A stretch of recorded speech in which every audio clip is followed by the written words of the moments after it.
안녕하세요. 제 손으로 저의 이야기를 이렇게 써내려갈 줄은 꿈에도 몰랐네요. 주변 사람들이 제 이야기를 듣고 혼자만 알고 있기 아깝다며 꼭 좀 사연 제보를 해보라고 했거든요. 파란만장한 저의 인생 이야기 같이 한번 들어보시고 울고 웃고 해보시렵니까? 저는 어릴 적 무척이나 가난한 집안에서 태어났습니다. 엄마는 아름다운 외모를 가지고 계셨어요. 그래서 그런지 엄마는 어릴 때부터 남자들에게 많은 괴롭힘을 당했죠. 아빠는 엄마의 외모를 보고 첫눈에 반해서 적극적으로 대시를 했지만 엄마는 직업도 없고 집에서 놀고 먹는 아빠가 싫었대요. 한사코 대시를 거부하니 아빠는 엄마를 겁탈하다시피 강제로 만남을 이어갔답니다. 애가 생겼으니 꼼짝없이 발목 잡힐 운명이 된 거죠. 그렇게 태어난 게 바로 저입니다. 연애 결혼도 아니고 정략 결혼도 아니니 그 결혼 생활이 얼마나 오래 갔겠어요. 아빠는 엄마와 결혼하자마자 본색을 드러냈습니다. 젖먹이인 저에게 물건을 던지기도 했고요. 의부증이 심한 아빠는 엄마가 집에만 있어도 불안해하는 사람이었습니다. 당신 어디서 남자 향수 냄새가 나는데? 다른 놈 만나는 거 아니야? 하루 종일 애 보느라 해도 못 보고 계속 집에만 있는데 그게 대체 무슨 소리예요? 날이 갈수록 아빠의 의심은 심해져 갔고요. 폭력과 폭언의 수위도 점점 거세져만 갔습니다.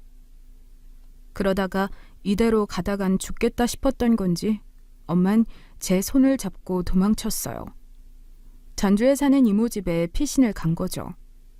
거기서 이모부 도움을 받아 이혼을 하게 되었고 아빠는 이혼 후에도 저를 찾아와 협박을 했지만 얼마 지나지 않아 알코올 중독으로 쓰러지셨습니다. 사인은 뇌출혈이었죠. 그렇게 비극과 함께 저희 집에는 평화가 찾아왔습니다. 뛰어난 외모 덕인지 아무것도 안 해도 남자들의 호감 표시를 받는 엄마는 처음으로 한 사람에게 마음의 문을 열었어요. 새아빠였습니다. 새아빠는 사업을 하시는 분이셨고 그동안 적극적으로 엄마에게 달려들듯이 들이댄 남자들과는 다르게 아빠는 조심스럽게 다가오셨대요. 그게 엄마가 마음의 문을 열게 된 계기셨고요. 저에게 아빠를 만들어주고 싶어 했던 엄마는 재혼을 하게 되었습니다. 사실 저는 엄마랑만 단둘이 살고 싶었어요. 그래도 엄마가 새아빠를 만나고 온 날이면 얼굴에 미소가 번져 있었기 때문에 차마 엄마, 나 엄마랑 단둘이 살고 싶어. 새아빠는 불편해. 라고 말할 수 없었죠. 재혼한 뒤 엄마는 새아빠가 차려준 미용실에서 일을 시작했습니다. 하도 어릴 때부터 고생을 많이 한 덕인지 엄만 미용실 앞을 지나가는 청소년들을 그냥 보낸 적이 없었어요.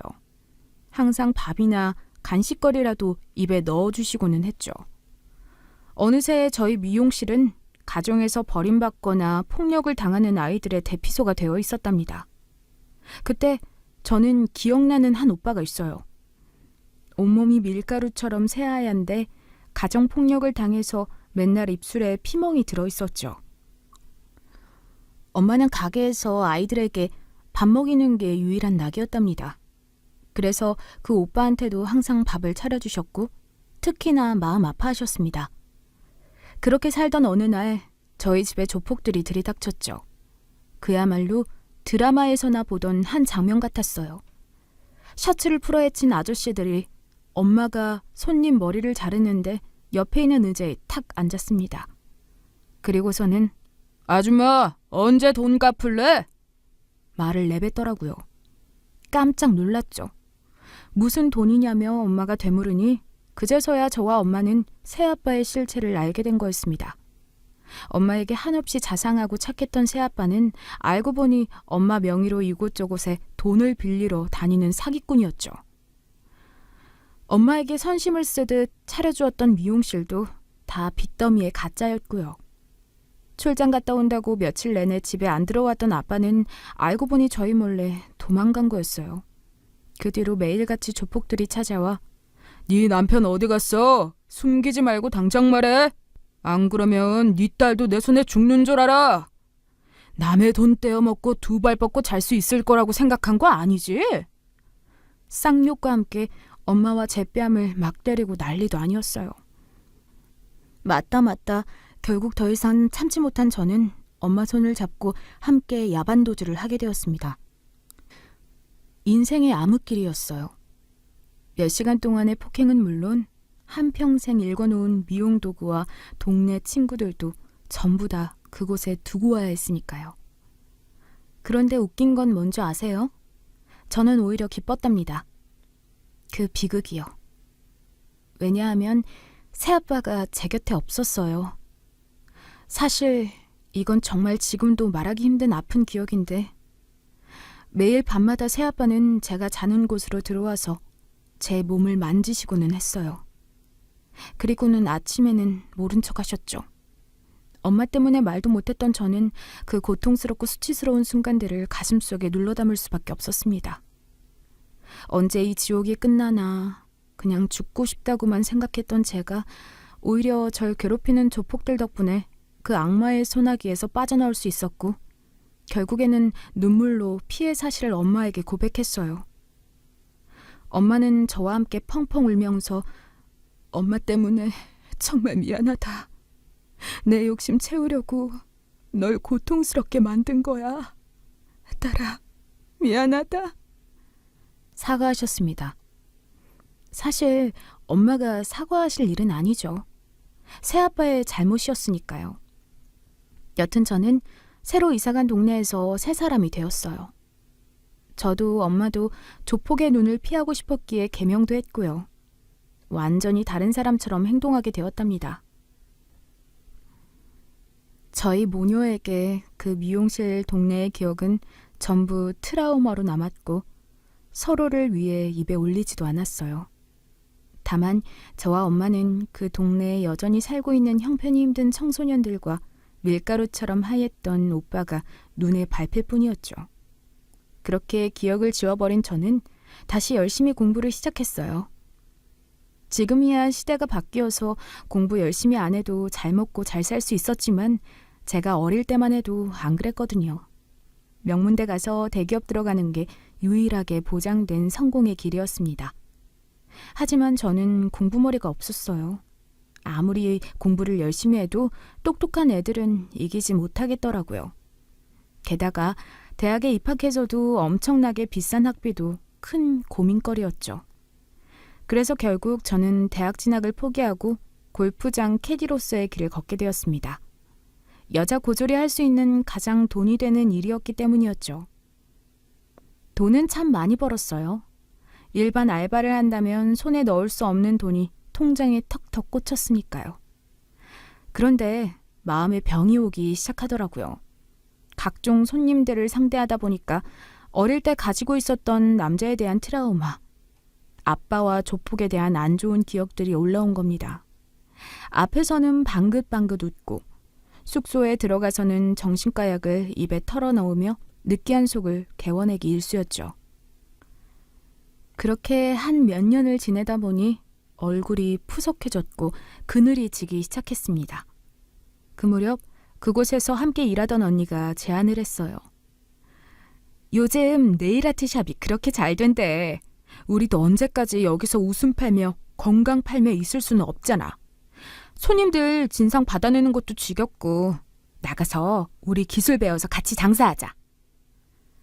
제가 친언니처럼 따르는 분의 제안은 너무나도 꿀처럼 달콤해 보였습니다. 거절할 이유는 없었어요. 몇 년 동안 모아둔 돈도 있겠다. 이거다 싶었죠. 그래서 바로 퇴사를 하고 저는 언니와 함께 네일아트 기술 학원을 등록해 다니기 시작했죠. 어느 정도 손에 익혔다 싶었을 때 가게를 차리게 되었습니다. 개업하니까 저 정말 행복했어요. 저를 아는 사람들은 이야, 아니 요즘 좋은 일 있나 봐. 얼굴이 활짝 피었어. 그러게 말이야. 골프장 있을 때는 표정도 굳어 있었고 보는 내가 다 눈치 보였는데 요즘 안색이 좋아져서 보기 좋네. 저의 적성에 딱 맞는 일이었답니다. 여자들만 오는 곳이기도 했고요. 마음 편하게 일할 수 있었으니까요. 상대적으로 자유롭기도 했고요. 아, 평생 이렇게 일하고 먹고 살 수 있으면 정말 행복하겠다. 아침에 눈 뜨는 게 행복할 정도였죠. 그런데 그 행복, 전 대체 무슨 팔자가 이렇게 세길래 오래가지 못했습니다. 같이 일하는 언니가 몸이 아프다는 이유로 한 달 정도 가게를 저에게만 온전히 맡겼어요. 가게 주인한테 연락 왔죠. 아가씨, 가게 언제 비워줄 거야? 아, 우리도 돈 못 기다려. 다음 세입자 구해야지. 무슨 소리인가 싶어 알아봤더니 그 언니가 아프다는 건 핑계였고 가게 주인한테 연락해서 가게 뺀다고 보증금을 받고 튄 겁니다. 권리금도 포기하고요. 안 믿기죠? 저도 그랬네요. 거짓말 같아서 몇 번이나 눈을 깜빡였어요. 내 모든 과거를 털어놓을 정도로 믿고 의지했던 언니였는데 그 언니가 알고 보니 도박으로 부모님 유산 다 날려먹고 당장 대출이자 갚을 처지가 안 되니 제 뒤통수를 친 거였습니다. 새아빠가 우리 엄마 뒤통수 치고 돈 떼먹고 도망간 것도 그걸 아는 사람이 저에게 그 짓을 했네요. 참, 사회에서 만난 사람한테 정주면 안 된다고 하더니 그게 그 말이었을 줄은 꿈에도 몰랐습니다. 그때 제가 굉장히 힘들어했어요. 이제 내 인생에 빛이 들어오는구나 하면서 행복하고 기뻐했는데 누가 저를 절벽에서 탁 하고 밀어버린 느낌이었죠. 그래서 저는 집에만 있었습니다. 돈 떼먹힌 건 그렇게 힘든 건 아니었어요. 제가 진짜 힘든 건 사람한테 배신당했다는 그 기분이었습니다. 그 누구도 못 믿겠으니까 다시 사회로 나오는 게 쉽지 않더라고요. 집에만 있으니까 점점 고립되는 시간은 길어지고 저는 큰 외로움을 느끼게 되었습니다. 집에서 주구장창 핸드폰만 했던 것 같아요. 그러다가 채팅 앱을 발견했죠. 채팅으로 사람들과 친해지고 또 연락 두절되는 걸 반복하다가 어떤 남자를 알게 되었어요. 희한하게 그 남자랑은 채팅을 하면 시간 가는 줄 모르고 계속 채팅을 술술술 하게 되었죠. 그러다가 직접 만나게 되었습니다. 처음은 어색했지만 그간 채팅을 해온 게 있었기 때문에 금방 친해질 수 있었어요. 외로워서인지 저희 둘은 금방 사귀게 되었죠. 마치 뭐라고 표현해야 할까요? 반딧불이처럼 서로에게 달려들었죠. 에라 모르겠다 마인드로 저는 그 남자에게 시집을 갔습니다. 남자는 공장을 다니는 사람이었어요. 난 부모도 없어. 어릴 때 날 괴롭히고 끔찍한 지옥으로 밀어붙인 아빠는 주먹질하다가 결국 범죄까지 저지르고 감옥에 갔고 거기서 형기 8년 받고 복역하다가 사망하셨고 엄만 모르겠어. 한 번도 본 적이 없고. 진솔하게 본인의 과거를 털어놓은 남자. 사실은 보통 여자였으면 그 남자는 절대로 쳐다도 보지 않았을 거예요. 저는 어찌된 일인지 그 남자에게 묘하게 끌렸습니다. 머리로는 만나면 안 된다는 걸 알면서도 떼어줄 수 없는 자석처럼 그렇게 저희는 결혼 생활을 시작했습니다. 네 처지 내 처지 따질 상황이 안 되었죠. 저야 고졸의 직업도 없었으니 누구를 만나던 감지덕지였습니다. 그러다가 저희 부부에게 딸이 생겼어요. 딸이 태어나니 작은 단칸방 신혼생활이어도 행복했습니다. 딸이 우유를 먹으며 제 눈을 빤히 쳐다볼 땐 저는 세상을 다 가진 듯한 기분이 들었고요. 세상이 나에게 시련을 줘도 이렇게 이쁘고 사랑스러운 딸을 선물로 주었으니 그간 내가 겪은 고통들은 다 상쇄가 되는구나 싶었습니다. 그런데 어느 날부터 남편이 늘 밤마다 술에 잔뜩 취해 들어오기 시작했어요. 아기 키우는 집인데 남편이라는 남자가 옷에 먼지 가득 묻히고 술 냄새를 풀풀 풍기니까 저도 스트레스가 쌓이더군요. 당신 도대체 요새 왜 그렇게 술을 마시고 들어오는 거야? 당신 때문에 애가 당신만 보면 울잖아. 얼마나 아빠한테 술 냄새가 났으면 이 어린애가 경기 일으키듯이 울겠어.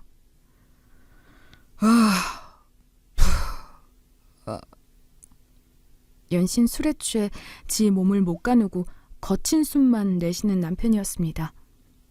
황당스럽더군요. 몇 번의 실랑이 끝에 저희는 서서히 멀어지기 시작했습니다.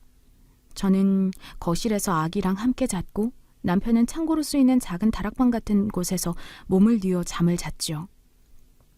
어찌 보면 각방을 쓰게 된 거랑 똑같아요. 그렇게 잦은 다툼이 시작되니 제 마음도 서서히 병들어갔습니다. 그런데 힘들어하는 걸 엄마한테 죽어도 말하기 싫더라고요. 엄마는 엄마 인생 하나만 생각해도 건사하기 힘든 사람인데 딸내미까지 걱정을 끼치게 만들고 싶지는 않았습니다. 그렇게 저는 늘 꾹 참았고 누가 툭 치면 눈물이 날 정도로 우울증이 심해졌어요. 방에 햇볕이라도 좀 들어오면 우울증 치료에 도움이 되었을 텐데 그것도 아니었으니까 말이에요. 그러다가 큰일이 터지고야 만 겁니다. 예전에는 안 그랬는데 어느 순간부터 제가 남편이랑 싸울 때마다 눈물이 나더라고요. 전 울고 싶지도 않았는데 이 눈물샘이 고장난 건지 자꾸만 눈물이 흘렀습니다. 야!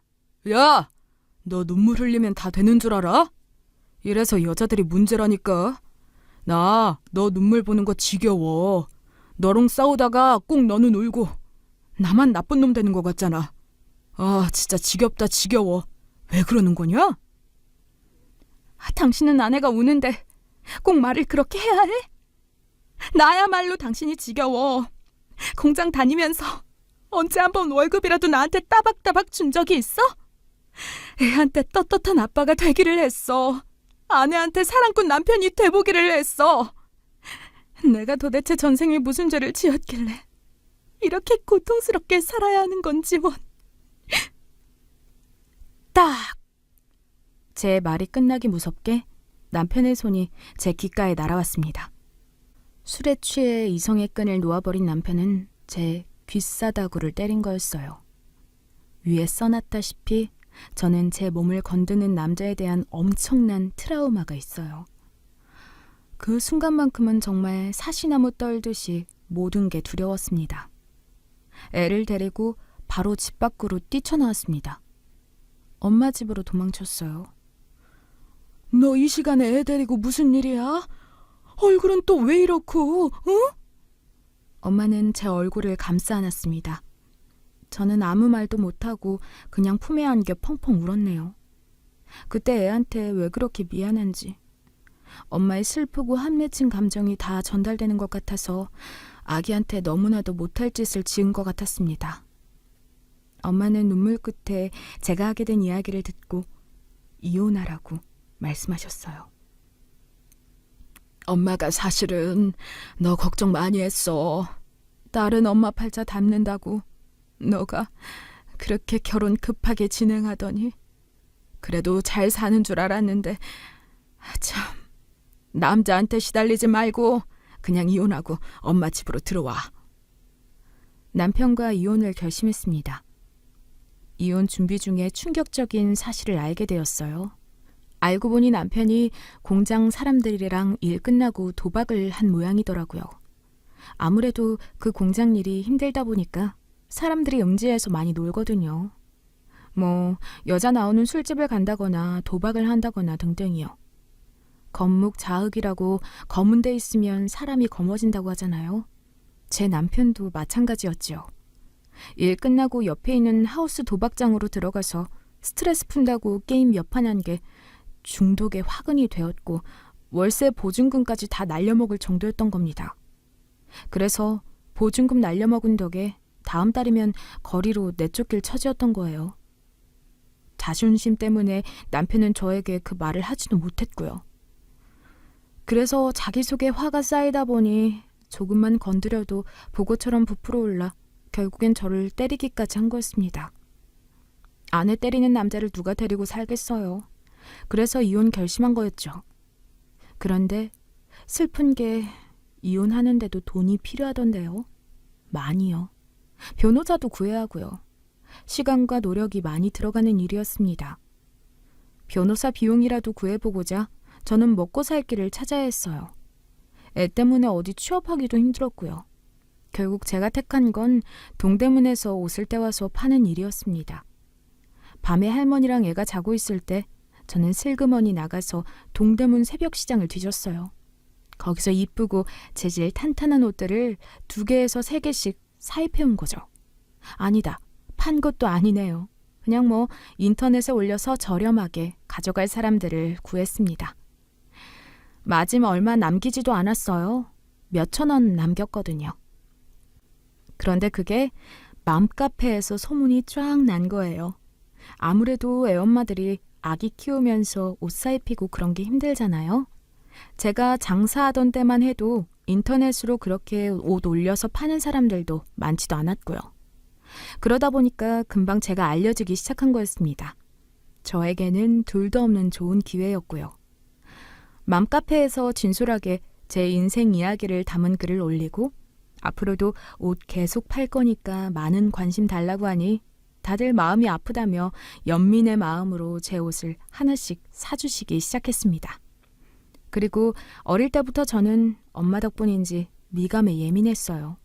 가난하고 남편한테 맞아서 눈에 멍이 들었어도 엄마는 딸아, 항상 너가 있는 자리는 깨끗하고 아름답게 해야 한단다. 그래야지 마음도 환해지고 아무리 어두워도 마음속에 있는 그 빛을 잃으면 안 돼. 라며 물 한 잔 마실 때도 이쁜 컵으로 마시는 엄마였어요. 그 부분을 제가 딱 닮은 거였죠.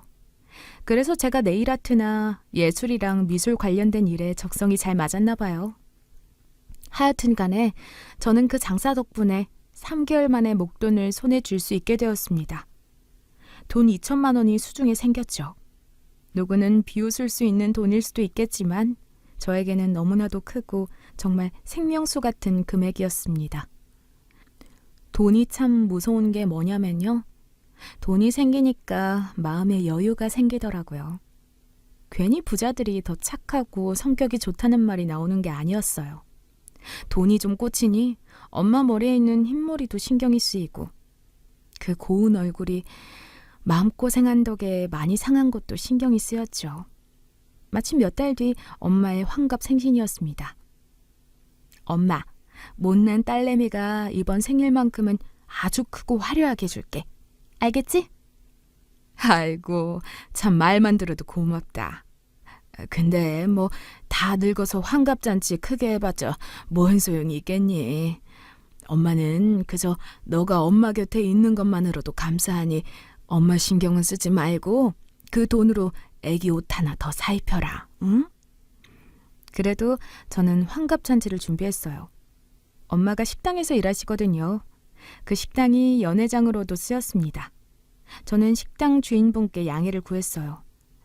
혹시 연회장 일정 다 끝나고 저녁 늦게 시간 비었을 때 그곳에서 엄마 생신잔치를 해도 되냐고요. 물론 소정의 돈을 지불하고서요. 아이고, 우리 김 여사님 따님이 이렇게 효녀일 줄은 몰랐네. 그럼요. 우리 직원이 잠깐 식당 일 다 끝나고 생일 파티한다는데 어떤 주인이 돈을 받을 수 있겠습니까? 마음대로 쓰셔요, 그냥. 저기 그 안쪽 방에 노래방 기계랑 마이크도 있으니까 그것도 같이 해서 쓰셔요. 사장님은 무척이나 친절하신 분이었습니다. 그렇게 저는 사장님 덕분에 상당히 수월하게 엄마의 환갑잔치를 준비할 수 있게 되었어요. 저는 아이를 유치원에 맡기고 시장을 보았습니다. 엄마가 이 말린 문어랑 곶감을 좋아하셨지. 그래, 맞아. 저는 엄마가 좋아하는 반찬들과 음식을 잔뜩 샀어요. 양손 한가득이었습니다. 엄마를 위해 햇살로 밥을 짓고 용돈도 준비하고 분주한 하루가 시작되었죠. 그렇게 포장한 10인분의 밥을 싸들고 저녁 늦게 식당으로 향했습니다. 엄마와 함께 일하시는 분들도 다 함께 남아 엄마의 환갑을 축하해주기 위해 기다리고 계셨어요. 아이고, 이게 누구야? 그렇게 딸 자랑 많이 하더니 아이고, 엄마 닮아서 얼굴이 너무 곱네, 고와. 그러게나 말이야. 나는 무슨 연예인들 들어오는 줄 알았네. 너무 행복하고 따뜻한 분위기에서 엄마의 환갑잔치가 시작되었습니다. 말이 환갑이지 사실상 함께 일하시는 분들이랑 먹고 떠들고 웃는 시간이었어요. 시간이 멈춘 것처럼 그 순간만큼은 아무런 고민이 없는 그런 기분이 들었습니다.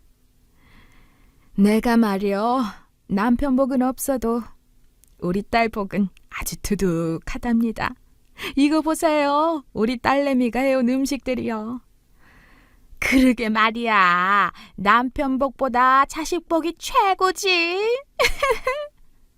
그때 갑자기 으악 소리와 함께 식당 문이 열리더니 사각 팬티만 입은 채로 나타난 짐승처럼 표효를 지르며 얼굴이 시뻘개진 남편이 보였어요. 순간 악몽을 꾸는 것 같았습니다. 당신이 왜 여기 어떻게 알고? 사시나무 떨듯이 저는 파르르 떨었어요. 또 저에게 손찌검을 할 것 같아서요. 사이 얼굴을 본 엄마는 호통을 치셨습니다. 자넨 낯짝도 두껍지. 여기가 어디라고 오는 겐가? 자네 지금 이혼 진행 중인 거 모르는 겐가? 할 말이 있으면 변호사를 통해서 하게나. 한 번 아내 때린 놈이 두 번을 못 때리겠어? 또 때리겠지. 당장 나가게나. 마지막 경고일 거야. 그때 남편이 짐승처럼 막 엄마 쪽으로 달려오는 겁니다. 사람들은 어어어어 소리만 지르고 말리질 못했어요. 저도 당황스러워서 몸이 안 움직이던 그때 엄마를 때릴 것처럼 달려오던 남편이 철푸덕 바닥에 주저앉았어요. 그리고는 엄마가 손에 잡고 있던 마이크를 탁 뺐더니 김경숙, 이선미. 저는 그 이름을 듣는 순간 몸에 싸르르 소름이 돋았습니다. 엄마는 깜짝 놀라 악 하고 비명을 질렀고요. 엄마가 순간 쓰러지려고 하자 식당 아주머니들께서 깜짝 놀라 엄마 옆으로 와서 부축을 해주셨어요. 아니 무슨 일이야 도대체. 이게 당장 경찰에 신고해. 아주머니들이 핸드폰을 열어 112를 누르려고 하자 엄마가 저지를 했습니다. 그만. 다들 놀란 눈으로 쳐다보았어요. 저도 파르르 떠는 눈빛으로 남편을 쳐다보았습니다. 남편은 그때 무릎을 꿇고 머리를 땅바닥에 박았어요. 금방이라도 깽판 칠 것 같은 화가 난 얼굴로 무릎을 꿇고 어린아이처럼 우니까 사람들이 다들 뻥쳤습니다. 저도 마찬가지였고요. 어머님, 아니 이화 미용실 아주머니, 제가 죽을 죄를 지었습니다. 저 남수예요. 남수요. 남수라고? 자네가 남수라고? 저와 엄마는 깜짝 놀랐습니다. 남편이 부른 이름 김경숙과 이선미는 엄마가 제가 개명하기 전 이름이었어요. 10수년 전 조폭을 피해 미용실을 포기하고 야반도주 뒤 이름을 바꿨거든요. 아주머니가 매일 집에서 얻어맞자 밥 한 끼도 못 먹은 아이들한테 매일 밥을 주셨잖아요. 그때 밥 얻어먹은 남수, 그놈이 저라고요. 아주머니 왜 말 안 하셨어요? 금상구 행복동에서 이화 미용실 운영했단 거요. 알고 보니 남편은 저랑 이혼 준비하면서 소송에 대비하려고 저와 엄마 등기부등본을 전부 떼본 거였어요. 그러면서 전입신고 기록도 전부 다 떼어보다가 저희가 예전에 살았던 미용실 주소를 보게 된 거였죠. 그런데 자기가 알던 이름이랑 다르니까 찾다가 개명을 하게 된 걸 알게 된 거였습니다. 네, 남편은 저희 엄마 미용실에서 밥을 얻어먹던 늘 소파에 앉아서 얼굴이 밀가루처럼 새하얗게 질린 채로 입술에는 피멍이 든 채 축 늘어져 있던 그 오빠가 남편이었습니다. 저는 상상도 못했어요. 이미 너무나도 진한 트라우마 때문에 그때의 기억은 저 멀리 묻어둔 지 오래였고요. 엄마도 마찬가지였습니다. 제가 죽을 죄를 지었습니다. 아주머니가 해주신 게 있는데 제가 이렇게 살면 안 됐는데 저 너무 창피합니다. 쥐구멍으로 들어가고 싶습니다. 용서해 주세요, 제발. 엄마랑 저는 엄청 혼란스러웠습니다. 남편의 인생사를 들어보니 참 마음이 아려오더라고요. 그때 그렇게 저희가 야반도주한 이후로 그때 그 밀가루처럼 새하얗던 오빠는 아빠한테 질질 끌려가서 엉덩이가 함몰될 정도로 가정폭력을 당했대요. 그때만 해도 공부도 곧잘하고 머리가 똑똑했던 사람이었거든요. 그래서 항상 엄마가 지금이야 가정 환경이 안 좋아서 저리 움츠러든 거지. 기회만 잘 만나면 아주 승승장구할 녀석이야. 라며 칭찬했거든요. 그런데 폭행으로 인해 학교도 다니지 못하고 학교 밖 청소년이 된 거였답니다. 머리가 크니까 더 이상 본인을 때리는 아빠 밑에서 살기 힘들다며 집을 뛰쳐나왔고 그때부터 공장 생활을 전전했대요. 내 인생은 왜 이렇게 지옥 같은지 내가 유일하게 돌아갈 등지 같았던 미용실도 사라지고 거의 매일매일 죽고 싶다고 기도했답니다. 외로움에 사무쳐 매일 밤을 울며 잠들다가 채팅을 시작하게 된 거였대요. 그러다가 저를 만나게 된 거였습니다. 인연이라는 게 정말로 소름 돋지 않나요? 필연인 건지. 하지만 저에게 손찌검을 한 사람과는 두 번 다시 만날 수 없는 노릇이었습니다. 당신 인생이 너무 안타깝고 나도 당신 이야기 들으면서 너무 눈물이 나. 그런데 애 앞에서 엄마를 때린 아빠를 다시 받아주면 우리 애는 나처럼 똑같은 남편 만나서 불행하게 살 것 같아. 미안해. 다만 당신이 어디서 뭐라든 행복하게 살길 바랄게. 하며 남편의 재결합 요구를 거절했습니다. 세상이 떠나가라 울더군요. 저도 가슴이 찢어지는 것 같았습니다. 저는 보통 여자들과 다르게 폭력을 행하는 남자에 대한 두려움과 트라우마가 상상도 못할 정도로 컸거든요. 엄마도 눈물을 훔치며 사위에게 말하셨습니다. 네가 그 아이구나. 아줌마가, 아니 어떻게 불러야 하니? 이 장모가 입이 두 개라도 할 말이 없다. 그때 힘들어도 너희를 두고 그 미용실을 떠났으면 안 됐는데 그간 고생 많았다. 그리고 미안해하지 않아도 된다. 다 잊은 일이고 지난 일이야. 자네도 이젠 자네 인생 살게나. 아버지에 대한 기억이 너무나 아파서 삐뚤어진 것도 다 이해가 되지만 그렇다고 해서 아버지에 대한 기억이 너무나 아파서 삐뚤어진 것도 다 이해가 되지만 그렇다고 해서 아버지에 대한 분노로 산 결과가 마누라랑 이혼하고 토끼 같은 자식과 다 떨어지게 되었지 않나. 이젠 그 악의 축을 끊어버리고 자네도 건실한 자네의 삶을 꾸려가게나. 그 이야기를 들은 식당 아주머니들은 사위가 너무 불쌍하다며 옆에서 혀를 끌끌 찼어요. 엄마가 사위를 꼭 안아주니 남편은 어린아이처럼 펑펑 울었죠. 그렇게 남편은 식당을 나섰고 저랑은 이혼을 하게 되었습니다. 저는 이 악물고 엄마와 아이를 위해서 살았던 것 같아요. 바쁘게 살다 보니 저에게도 기회가 오더군요. 스마트 스토어에 상품을 올려 정식으로 쇼핑몰을 차리게 되었고 그게 꽤나 잘 되면서 저도 경제적 자유라고 부를 수 있는 삶의 윤택함이 찾아오게 된 거였답니다. 더 이상 아이 분유값 때문에 쩔쩔매지 않아도 되었어요. 이제는 엄마와 아이와 함께 단칸방이 아니라 경비와 보안이 철저한 아파트로 이사갈 수 있게 된 거였습니다. 저에게는 그게 마치 하나의 큰 인생문을 연 것 같았어요. 아이는 외국어에 관심이 많았습니다. 어릴 때부터 유학 가고 싶다고 그렇게 저를 졸랐거든요. 엄마, 나 꼭 해외에서 공부하고 싶어.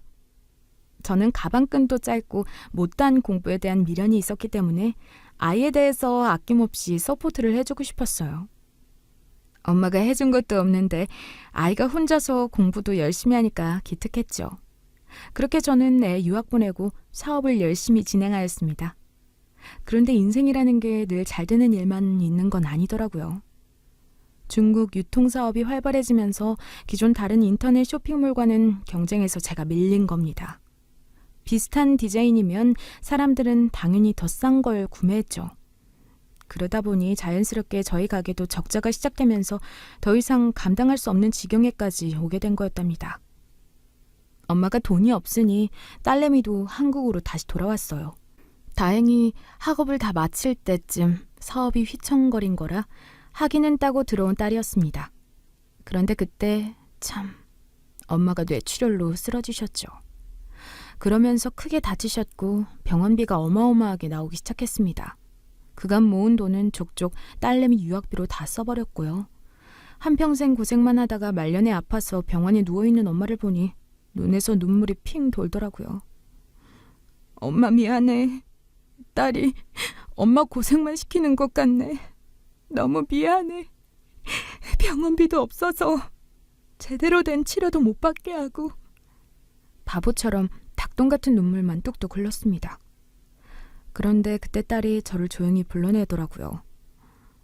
엄마, 할머니 병원비 해결했어. 뭐? 그게 무슨 소리야? 네가 돈이 어디서 났다고? 한국 온 지 얼마나 됐다고 그 큰 돈이 생겨? 일도 안 하는 애가.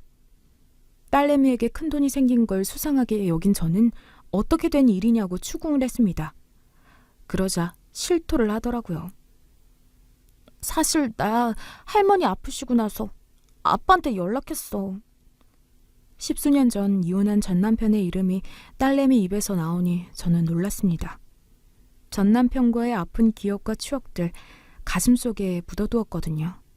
이따금씩 아이 키울 때 힘든 순간이 올 때면 재혼할까 싶었지만 그의 알코올 중독과 어린 시절 아픔을 제가 감당하기에는 역부족이었기에 이를 꽉 깨물고 이혼하고 연락 한 통 주고받지 않았어요. 그런데 딸내미는 종종 연락을 주고받은 모양이더라고요. 그나마도 유학 가면서 연락이 완전 끊겼다가 한국 오면서 다시 연이 닿은 모양이었나 봅니다. 할머니 힘들다고 병원에 입원하고 계신다고 하니까 아빠가 일단 급한 대로 쓰라고 1,000만 원 보내줬어. 엄마가 알면 불편할 수도 있으니까 그냥 조용히 병원비로 해결하라고 했는데 이걸 말 안 할 수가 있어야지. 이 돈을 받아도 되는지 참 오랜 시간 마음이 무거웠지만 급한 불은 껐었어야 했어요. 전 조심스럽게 남편에게 연락을 했습니다. 당신 어떻게 된 거야? 엄마 병원비를 당신이 보내주다니. 어떻게 살고 있어? 나야 뭐 그냥 살고 있지. 오랜만이야. 문자로 연락을 주고받다가 저희는 만나게 되었습니다. 전 남편이 병원 앞으로 찾아왔어요. 저에게 보온병 하나를 건네더라고요. 뭐 특별한 건 아니고 어머님 드리라고. 내가 고운 사골이야. 이상한 거 아니니까 의심하지 말고 먹어. 당신... 목이 막혔습니다. 친구도 없고 먹고 사느라 바빠서 따뜻한 사람들의 온정을 느낄 새도 없었거든요. 그러니 이혼한 지 10년이 훨씬 넘은 전 남편의 그런 사소한 챙김에도 눈물이 왈칵 나더라고요. 저는 그 사고를 받아들어 엄마가 입원한 병실에 들어가서 입을 꾹 닫고 엄마에게 사고를 건넸습니다. 엄마도 알 수 없는 기운을 느꼈나 봐요. 딱 보니 어디서 난 거냐고 묻더라고요. 어디서 난 거냐니. 왜 묻는 말에 대답을 안 하는 거야? 참, 누가 준 거야? 있어요. 그냥 드셔요. 묻지 말고. 김서방이 준 게냐? 엄마는 도사하셨습니다. 도사였어요. 딱 알더라고요. 어떻게 알았어? 그럴 것 같더라고. 이제는 김서방 미워하지 말거라. 김서방도 그 아이도 참 불쌍한 영혼이야. 어릴 때부터 그렇게 맞고 자랐으니 안 삐뚤어지는 게 이상할 정도지. 다 용서하고 품어 죽어라. 사랑이 필요한 사람이야.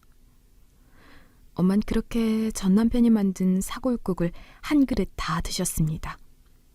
그 사골 덕분인지 한 몇 주간은 쌩쌩하셨어요. 하지만 몸에 퍼진 암세포와 뇌출혈로 인한 몸 기능 저하는 결국 엄마의 생명을 앗아가고 말았습니다. 그때 한 걸음에 달려온 사람이 전 남편이었어요. 아주머니, 아니 전 장모님, 가시는 길이라도 내가 모셔드리고 싶어서. 나도 신세진 게 많잖아. 당신한테도 그렇고. 그 복잡한 장례 절차를 본인이 다 하더라고요. 장지 마련하는 것도 마찬가지였고요. 참 고마웠습니다. 49제까지 지낸 후 전 남편이 저를 조용히 불러내더라고요. 미안해. 당신 다시 만나면 정말 미안했다고. 그때 그렇게 했던 건 내 진심이 아니었다고 진지하게 말하고 싶었어. 장모님 환갑 잔치에서 내가 사과한 거는 술에 취한 상태였으니까 진심이 와닿지 않을 거라고 생각해서 당신이랑 이혼한 내내 마음이 안 좋았거든. 됐어. 다 지난 일이고 당신도 나도 서로에게 잘못한 게 있으니까 누구 하나 미워하지 않아, 난. 그러니까 걱정하지 마. 그런데 그때 이상하게 감정이 올라오더라고요. 사랑의 감정이요. 나이가 이젠 반 100살이 훌쩍 넘어서 옛날처럼 가슴 떨리는 사랑은 없을 줄 알았는데 마치 20대 청춘 남녀가 처음 만난 것처럼 이상하고 말랑말랑한 절절한 감정이 올라왔습니다. 이제는 다 잊었다고 생각했는데 아니었나 봐. 오랜만에 보니까 좋다. 제가 먼저 마음을 고백하니 전 남편은 제 손을 꼭 잡았습니다. 그간 술을 입에 대려고 해도 장모님과 제 얼굴이 떠올라서 정말 힘겹게 알코올 중독에서 벗어났대요. 때로는 지치고 인생을 놓고 싶어도 제 생각이 나서 그러지 못했답니다. 그래서 변변치는 않아도 일용직 노동일에 매일 하루도 빠짐없이 나가면서 인정도 많이 받고 거기 건설사 관리직 형님께 눈에 띄어서 자격증도 따서 취업도 하게 되었고 건실하게 살며 돈도 부족하지 않게 모아두었다고. 더 이상 나는 과거에 그 춥고 무서운 환경에서 움츠리며 살던 내가 아니라고 하며 저에게 함께 살자고 하더라고요. 그 고백을 어떻게 거절하나요? 그냥 저는 대답 대신에 그의 품 안에 와락 안겼습니다. 그 사람 등을 어루어 만져주면서 고생했다고 했어요. 우리는 꼭 만났어야 할 필연이었나 봐.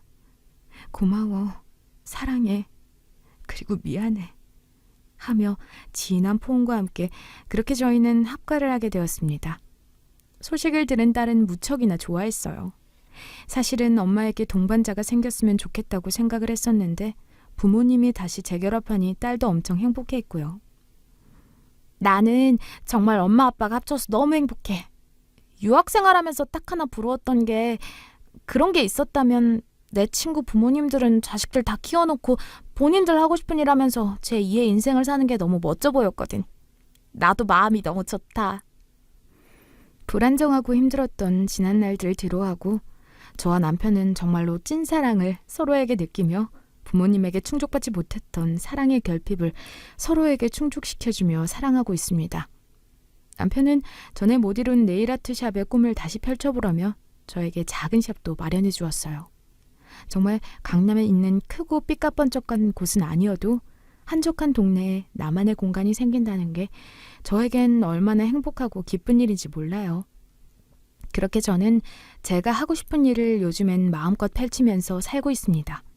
어릴 때 무척이나 힘든 시절을 지내면서 저 혼자 위로 삼은 말이 있다면 저는 저의 말년이 무조건 행복할 거라고 생각했어요. 내가 이렇게 젊었을 때 고생했으니까 나중에는 정말 행복할 거야. 그렇게 안 된다면 하늘이 무심한 거지. 라며 버텼는데 소원은 이루어졌네요. 저요? 이젠 행복합니다. 과거의 지난 날들을 아픈 상처는 저 넓은 바다에 다 던져버리고 왔어요. 그래서 지금은 정말 잠도 잘 자고 언제 그랬난 듯이 하루하루 감사하며 살고 있네요.